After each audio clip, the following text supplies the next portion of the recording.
All right, it's official. Deandre Ayton has signed with the Lakers. Now, the way Shams worded it was weird. He's not making $34 million from the Lakers next year. That's his buyout from the Blazers, where he gave up $10 million in that buyout.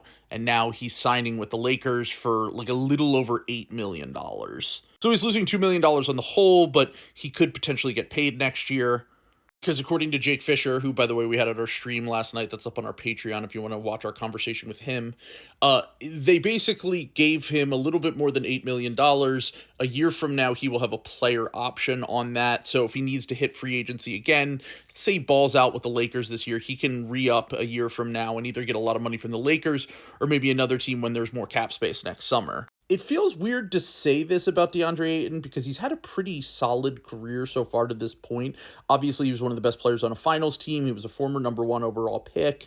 I don't think he's a bad player by any means, but this feels like the last chance for him to kind of rewrite his legacy in the NBA. He's still only 26. He's going to a situation where he can play with Luka Doncic and LeBron James with JJ Redick coaching him. This feels like the ideal context, assuming that they keep LeBron. And I mean, look, I'll believe that LeBron's getting traded from the Lakers when I see it, even though I think it's more likely than it has been in the past based on some other things. That's on my TikTok page if you want to check that out. But just back to Ayton, like, he's very obviously naturally gifted. He has all the physical tools to succeed, and all of the things that have happened so far seem to be more about, his motor, whether he actually likes basketball or not. Ask any Blazers or Suns fans, and they will tell you that, he makes a lot of mistakes. He's not someone who tends to be the most locked in terms of, like, things that you want a center to do. He's not going to be someone who sets a ton of great screens and rolls to the basket and catches lobs from Luka Doncic like we're used to from the Daniel Gaffords, the Derek Liveleys,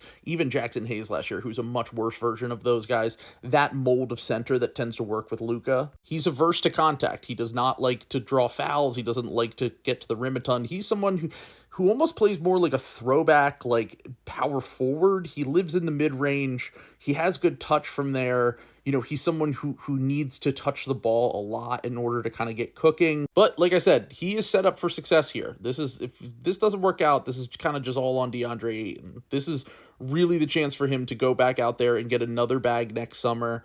I mean, he's already gotten a max contract so far in his career.